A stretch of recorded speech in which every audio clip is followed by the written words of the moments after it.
So hello everyone, welcome back to another video. तो देखिए, आज की वीडियो जिसने मिस करी क्लास 12th वाले बच्चों ने, वो अपने 5 मार्क्स गवा देगा। 5 नंबर का नुकसान कर लेगा अपने, जिसने भी आज का वीडियो मिस कर दिया। देखिए, आज का वीडियो क्लास 12th हिंदी के लिए होगा। वेरी इंपॉर्टेंट क्वेश्चन के बारे में डिस्कस करेंगे 2023 बोर्ड एग्जाम की रिगार्डिंग। ठीक है, पंचलाइट कहानी का सारांश। ये क्वेश्चन लगभग हर साल पूछा गया है। आप प्रीवियस ईयर के जितने मर्जी पेपर उठाकर देख लीजिए, ये क्वेश्चन आपको हर बार लगभग आया हुआ है। ठीक है, कोई साल ऐसा होगा जो नहीं आया होगा, नहीं तो हर साल ये क्वेश्चन आपका पूछा गया है। पंचलाइट कहानी का सारांश बस आप सुन लीजिए, खाली एक बार में, खाली आप सुन भी लेंगे, मैं एक बार में आपको याद करा दूंगा। ओनली सुन के, बस ध्यान से सुनिएगा। ठीक है, कहानी है, बहुत मजा आएगा इस कहानी में। देखिए, तो मैंने इससे पहले बहुत सारे वीडियो बना दिए हिंदी के लिए भी और ऑल सब्जेक्ट क्लास 12th के लिए। उसका लिंक आपको डिस्क्रिप्शन बॉक्स में गिवन है। ठीक है, अब पहले देख लेते हैं इसका है क्या। देखिए, पंचलाइट क्या होता है। पंचलाइट बहुत समय पहले आपने देखिए, बहुत समय पहले एक डीवीआर टाइप की आती थी जिससे पंचलाइट कहते थे। स्क्रीन पे आपको दिख भी रही होगी। ठीक है, तो इसे हम पंचलाइट कहते थे। ठीक है, और इसमें देखिए 3 किरदार हैं। एक है गुलरी काकी, एक है मुनरी और एक है गोधन। अब देखिए, जो गुलरी काकी है गाँव में रहती हैं और गुलरी काकी की बेटी है मुनरी, यानी कि मुनरी जो है वो गुलरी काकी की बेटी है।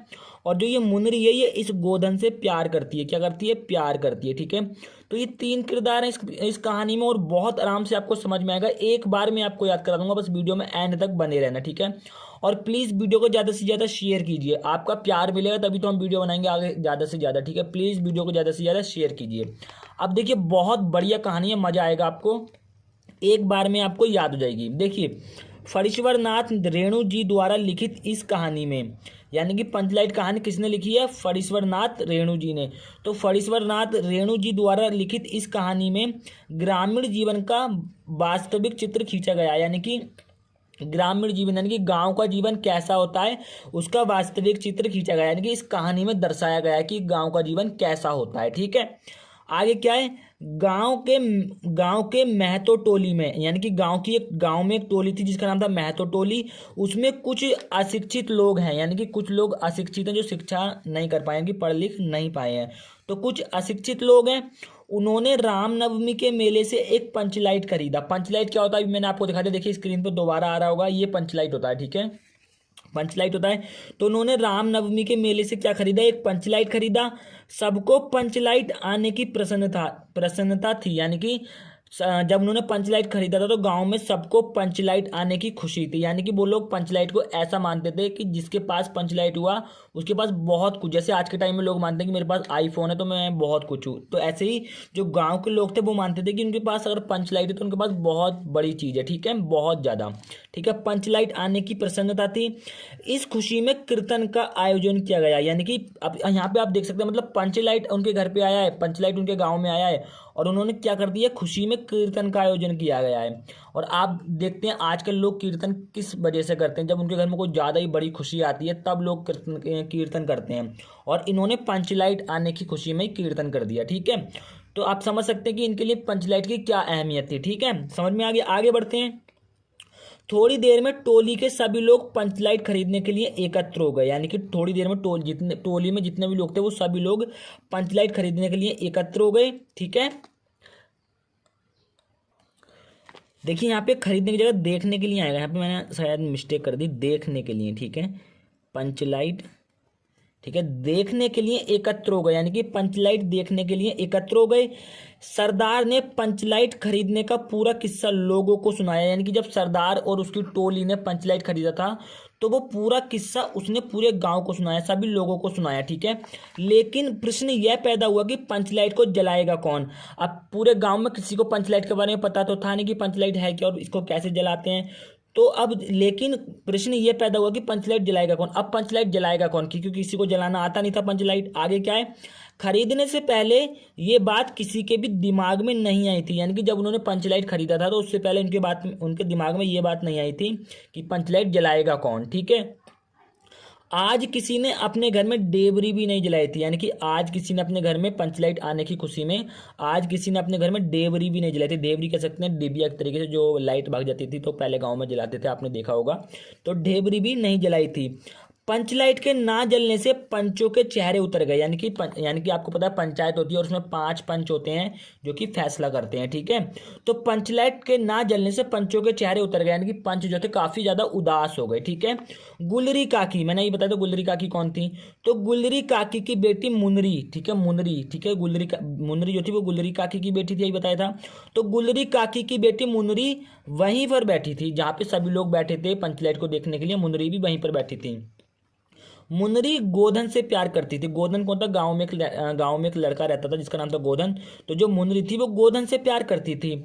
उसे पता था कि गोधन पंचलाइट जलाना जानता है, यानी कि किसे पता था? मुनरी ये चीज जानती थी कि गोधन जो है वो पंचलाइट जलाना जानता है, ठीक है।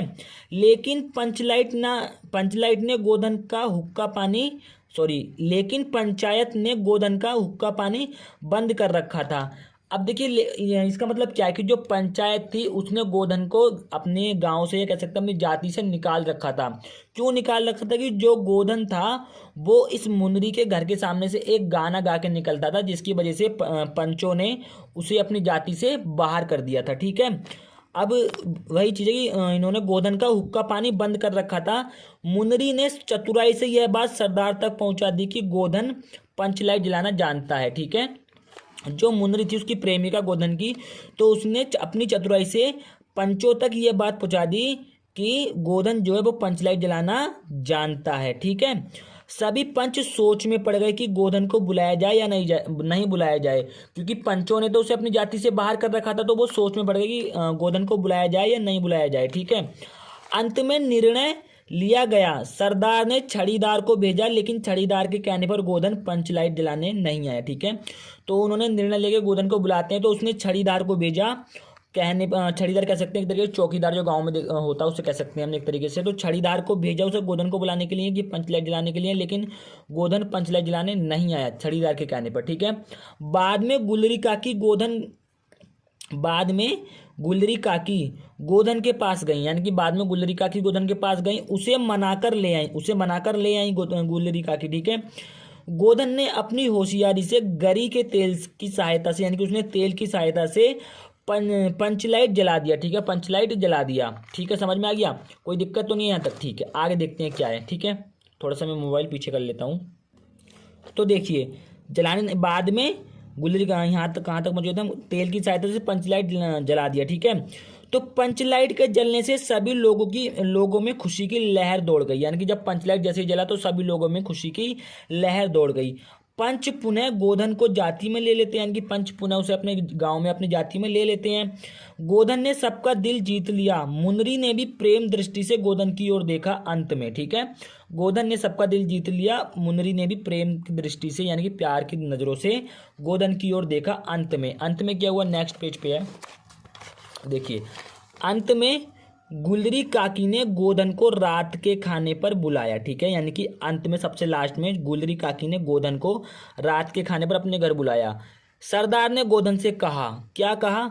जिस गाने की वजह से उसने गोधन को क्या नाम है जाति से बाहर निकाला, तो वही गाना गाने को कहा। तुम्हारा साथ खून माफ खूब गाओ सलीम का गाना, यानी कि जो गाना तुम गाते थे उसे गाओ, ठीक है, खूब गाओ, दबा के गाओ, ठीक है। तुम्हारा साथ खून माफ खूब गाओ सलीम का गाना, ये गाना जो था गोधन मुनरी के घर के बाहर पास से जब निकलता था गाता हो जाता था, तो इसकी गाने की वजह से ही उन्होंने गोधन को जाति से निकाल दिया था। बाद में सरदार ने गाना गाने के लिए गोधन से कहा, ठीक है। तो ये था अपना पंचलाइट कहानी का सारांश। आई होप कि आपको पूरा क्लियर हो गया होगा। तो हम मिलते हैं किसी नेक्स्ट वीडियो में, तब तक के लिए जय हिंद, वंदे मातरम, भारत माता की जय।